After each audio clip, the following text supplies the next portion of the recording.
Now, Gabriel was away from Adam for 100 years, and Adam was sad and weeping. Then God commanded Gabriel to create Eve from under the left shoulder of Adam. Now, it came to pass, after the creation of Eve and of all the animals, that Adam and Eve quarreled over the question whether the human race should be descended from him or her, for each wished to be the sole begetter of the race. This quarrel originated in their observation of the fact that among animals, both the male and female are factors in the production of their respective species. After a long discussion, Adam and Eve agreed on this: each should cast his seed into a jar, close it, and seal it with his own seal, and wait for 9 months. When they opened the jars at the completion of this period, they found in Adam's jar 2 children, male and female. Now from these 2, our sect, the Yezidis, are descended. From Yezata, angel, and Yazdan, worship-worthy.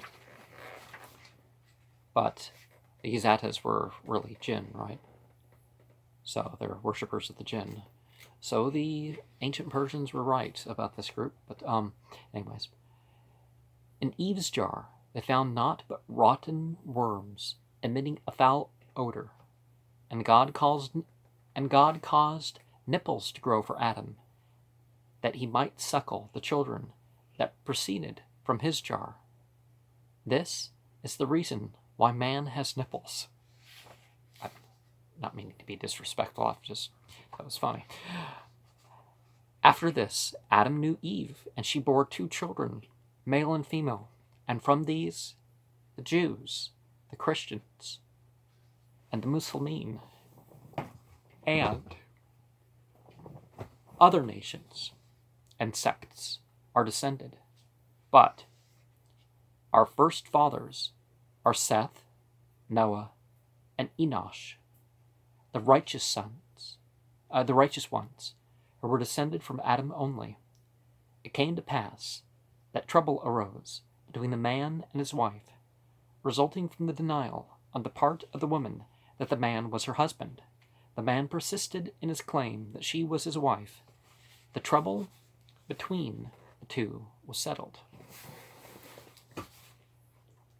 However, through one of the righteous men of our sect, who decreed that at every wedding a drum and a pipe should be played as a testimony to the fact that such a man and such a woman were married legally, then Melek Ṭâ came down to earth for our sect, the Yezidis, the created ones, and appointed kings for us, besides the kings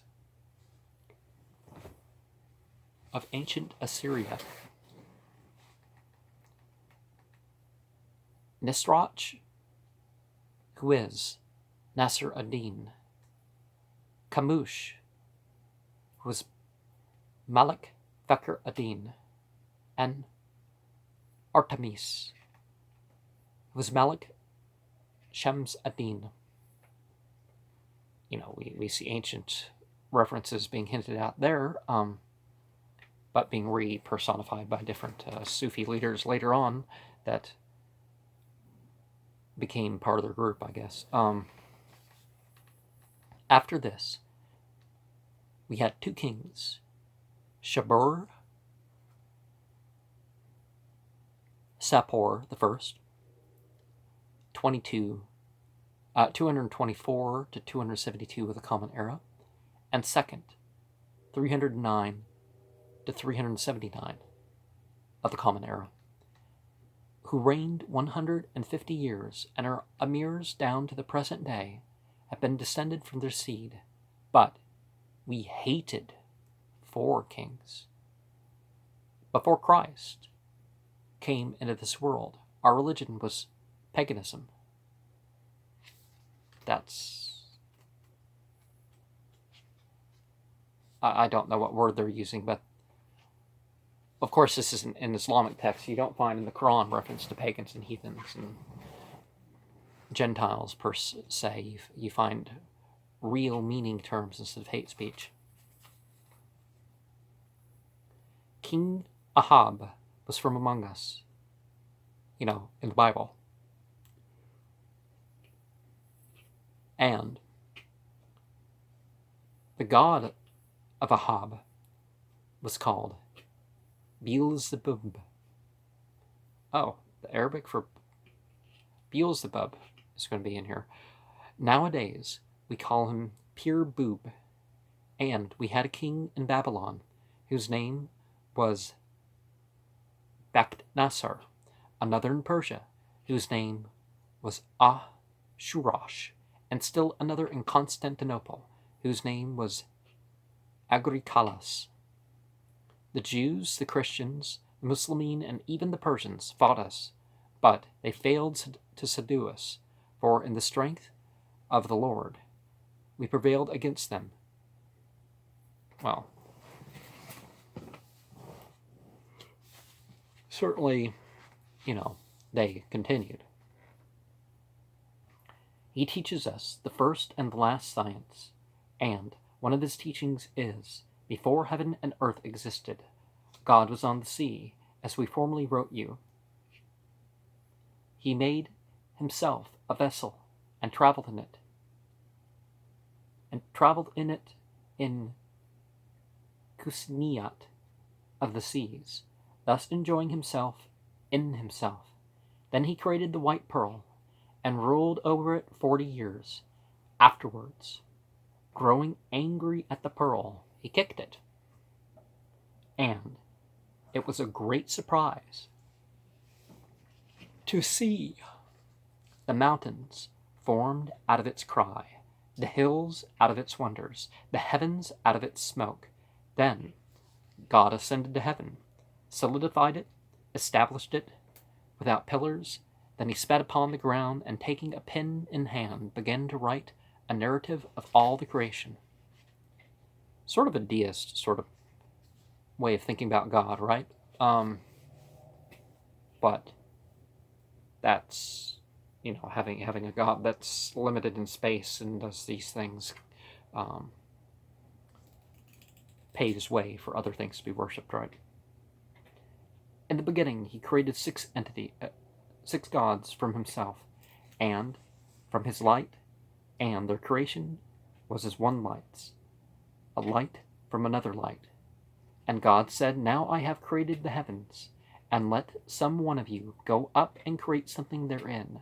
Thereupon the second God ascended and created the sun, the third the moon, the fourth the vault of heaven, the fifth the Farg, the morning star, Venus, Lucifer. The sixth, paradise. The seventh, hell. We've already told you that after this, they created Adam and Eve. And originally, for example, the Zoroastrian thing was that they said, oh no, these are all aspects of God. They're not different gods. But God is known in a secondary sense through angels and forces of nature and stuff like that. But in this version, we definitely have the polytheism. Hence, what the peacock represents. Well, I don't have 6 fingers, but you know what I mean. Melek Ṭâs and the sects. And note that besides the flood of Noah, there was another flood in this world.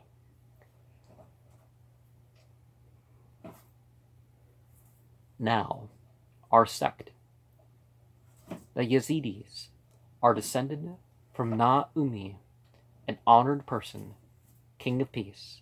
We call him Melek Ṭâ. The other sects are descended from Ham, who despised his father. The ship rested at a village called Ain Sifni, distant from Mosul, about 5 parasangs. The cause of the first flood was mockery of those who were without, Jews, Christians, Muslims, and others descended from Adam and Eve.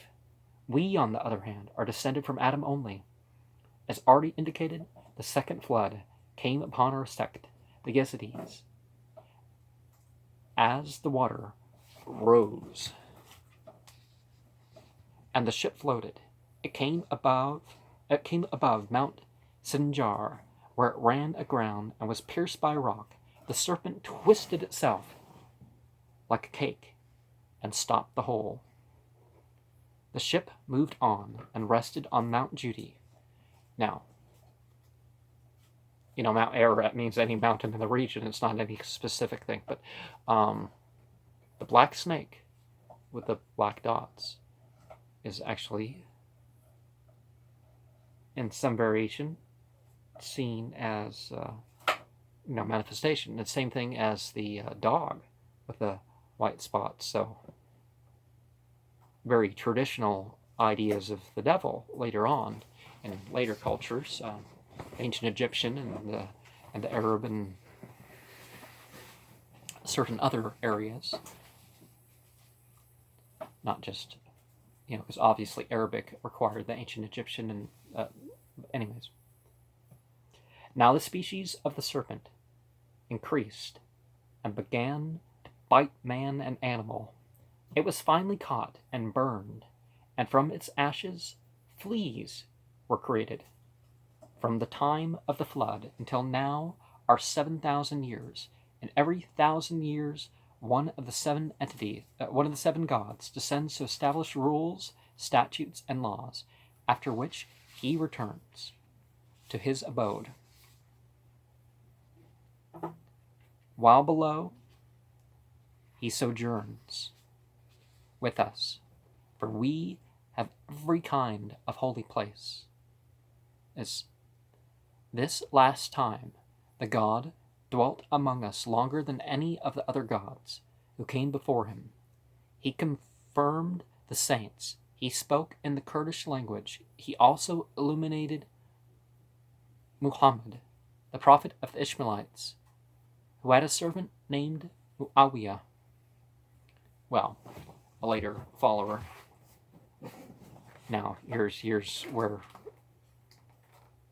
going to have some difference. But when God saw that Muhammad was not upright before him, he afflicted him with a headache. The prophet then asked his servant to shave his head, for Muawiyah knew how to shave. He shaved his master in haste, and with some difficulty. As a result, he cut his head and made it bleed.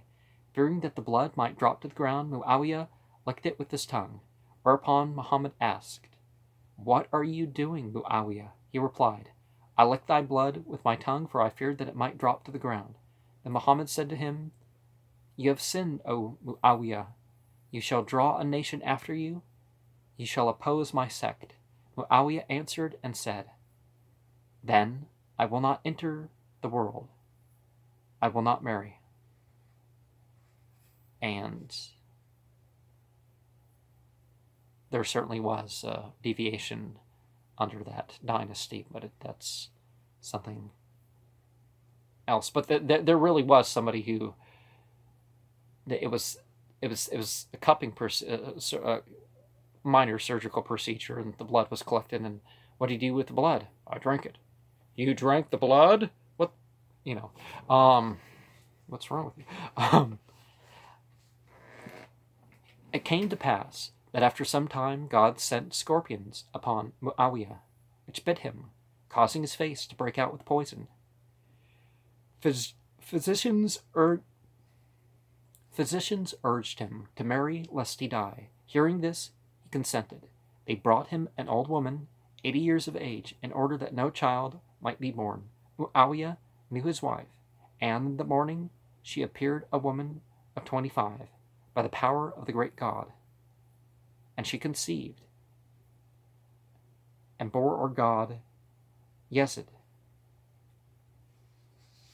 I'm not sure that part's being translated like that, because, but the foreign sects, ignorant of this fact, that our God came from heaven, despised and driven out by the great God, for this reason they blaspheme him.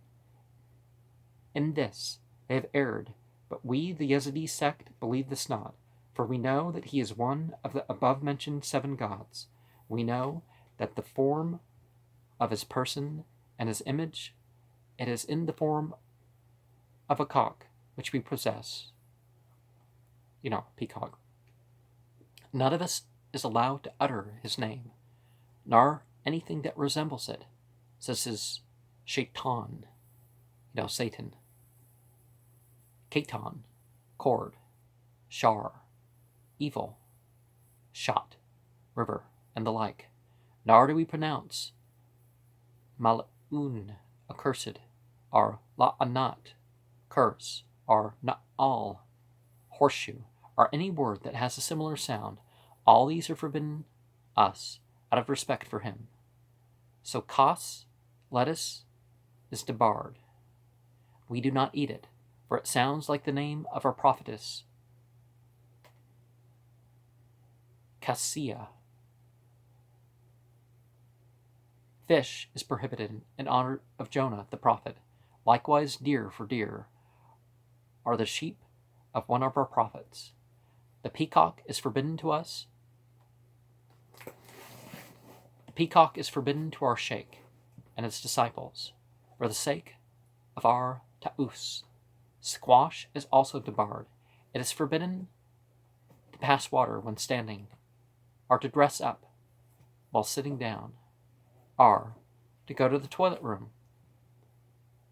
or to take a bath according to the custom of the people. Whosoever does contrary to this is an infidel. Now the other sects, Jews, Christians, Moslems, and others, know not these things, because they dislike Melek Ṭâ. He therefore does not teach them, nor does he visit them, but he dwelt among us, and delivered to us the doctrines, the rules, and the traditions of all which have become an inheritance, handed down from father to son. After this, Melek Ṭâ returned to heaven. One of the 7 gods made the sanjaks, standards, and we gave them to Solomon the wise. After his death, our kings received them, and when our god, the barbarian Yezidi, was born, he received these sanjaks with great reverence and bestowed them upon our sect. Moreover, he composed 2 songs in the Kurdish language to be sung before the sanjaks, before the sanjaks. Sanjaks. Yeah. Sanjaks.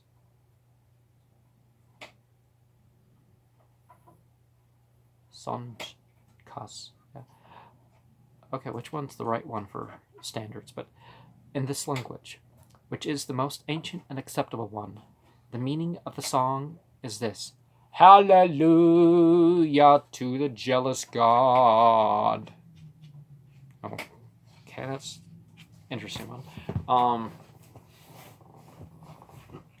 Remember all that stuff in the Bible about God being a jealous God? As they sing it,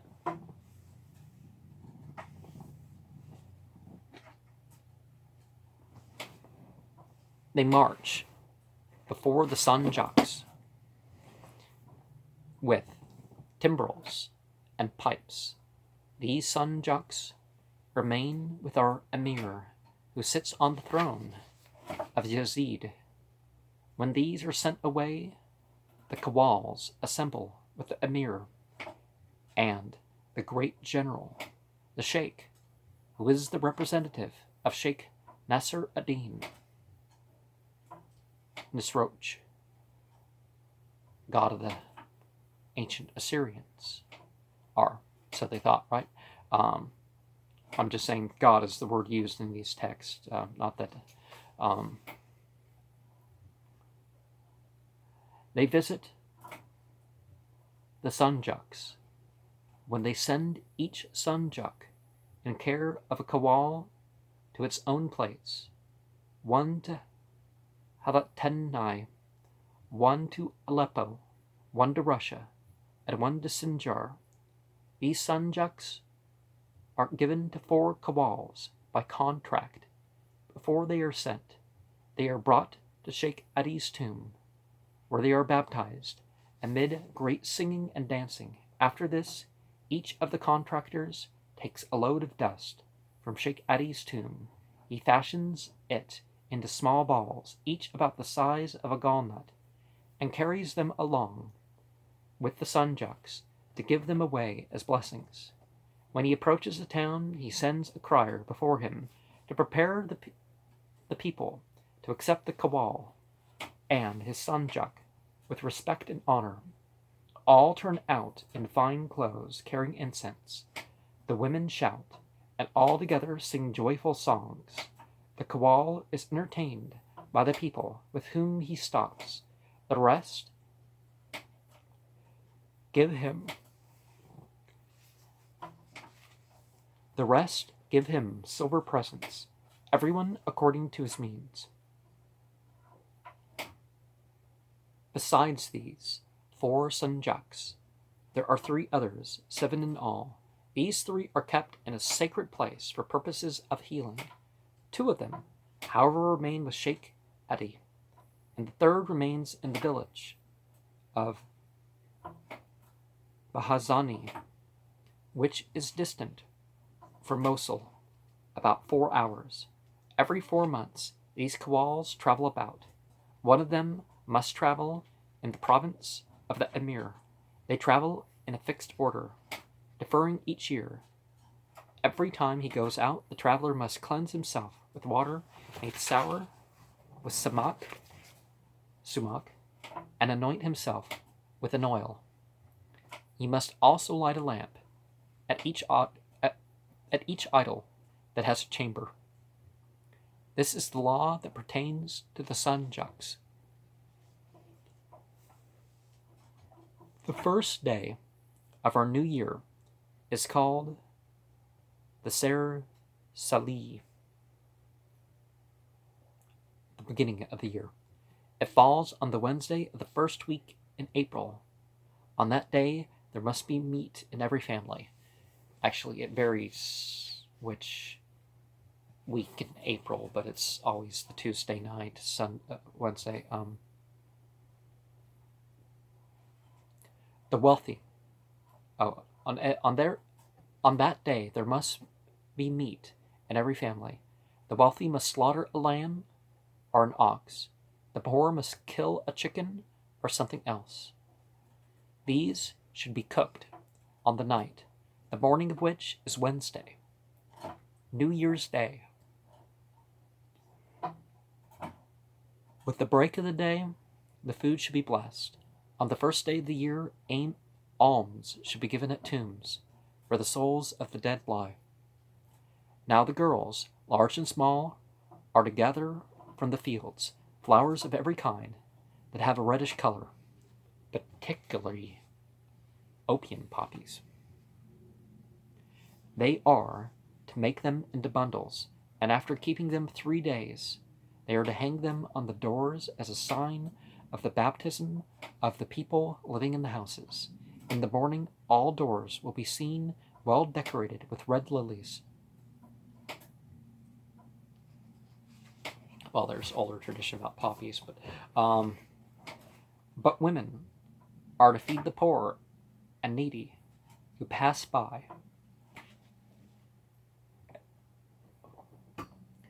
And have no food. This is to be done at the graves, but as to the kawals, they are to go around the tombs with timbrels, singing in the Kurdish language. For so doing, they are entitled to money.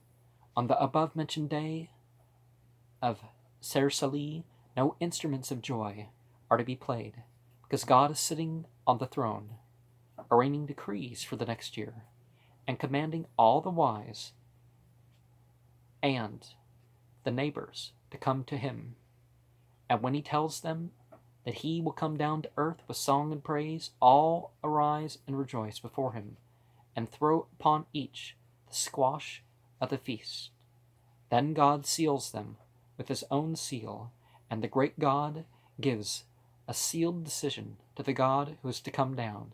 He moreover grants him power to do all things according to his own will. God prefers doing good and charity to fasting and praying. The worship of any idol such as Sayyid Adin or Sheikh Shams, is better than fasting. Some layman is to give a banquet to Kochak after the fasting of the latter 40 days, whether it be in summer or in winter. If he, the Kochak, says, this entertainment is an alms given to the Sanjak, then he is not released from his fasting. When it comes to pass that the yearly tithe gatherer finds that the people have not fully paid their tithes, he whips them till they become sick, and some even die. The people are to give the Kochaks money to fight the Roman army, and thus save the sect, Yezidis, from the wrath of the man of the year. Every Friday, a load of gifts is to be brought as an offering to an idol. At that time, a servant is to call the people aloud from the roof of a Kochak's house, saying, it is the call of the prophet to a feast. All are to listen reverently and respectfully, and on hearing it, everyone is to kiss the ground and the stone on which he happens to lean. And unlike your typical Shia, the stone carried around by the Yezidi is something that they believe has, it's actually like an amulet to them. It's not just, like carrying a prayer rug around or something. It is our law that no kawal shall pass a razor over his face. Our law regarding marriage is that at the time of the wedding a loaf of bread shall be taken from the house of a Kochak and be divided between the bride and the bridegroom, each to eat one half. They may, however, eat some dust from Sheikh Adi's tomb instead of the bread for a blessing. Just like some...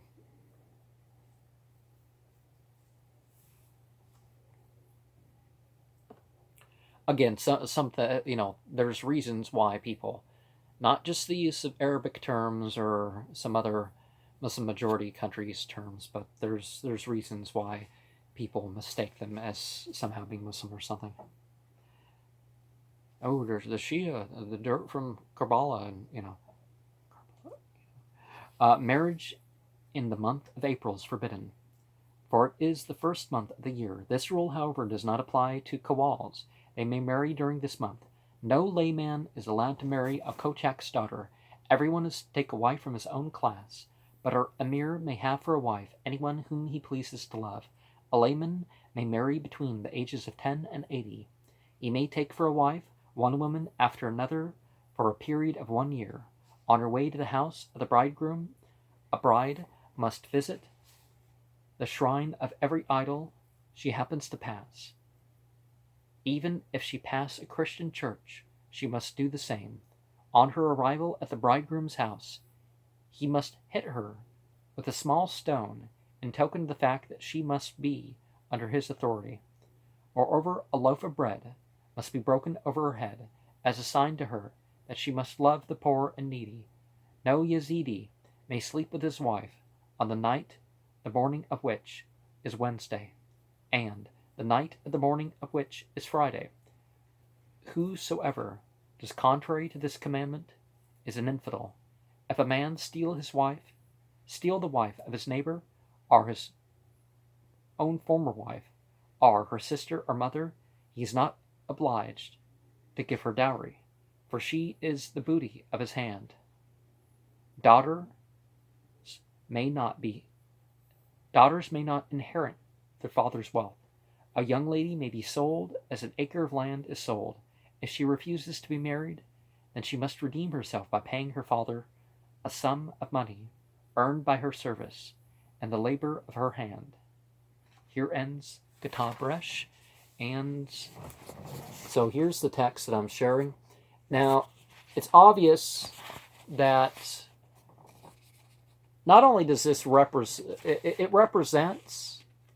the theology that we're looking at here, but there's some issues that make clear that it isn't so contemporary. I mean, it isn't, it isn't approaching,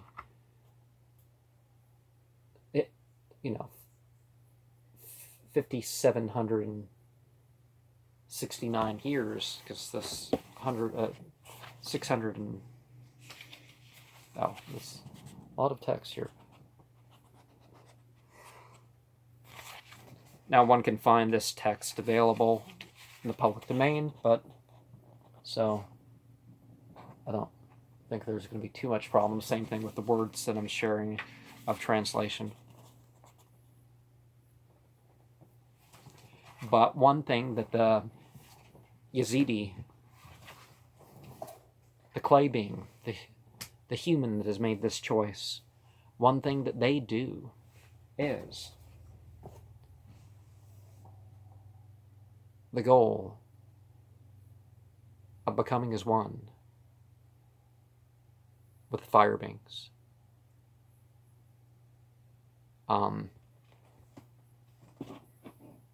Obviously, as much as this, okay, they're saying one God, it's like, okay, they're saying šeitân is the God and not Allah, but Allah was the creator, but Allah,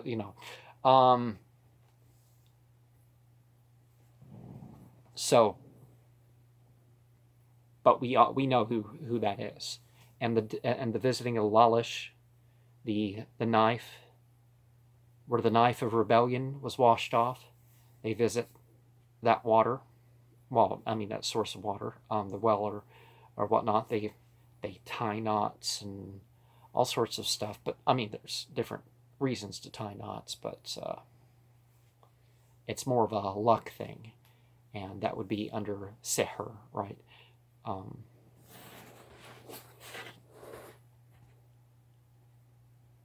don't know what else to say, but yeah, they're gods doesn't mean what they consider to be gods.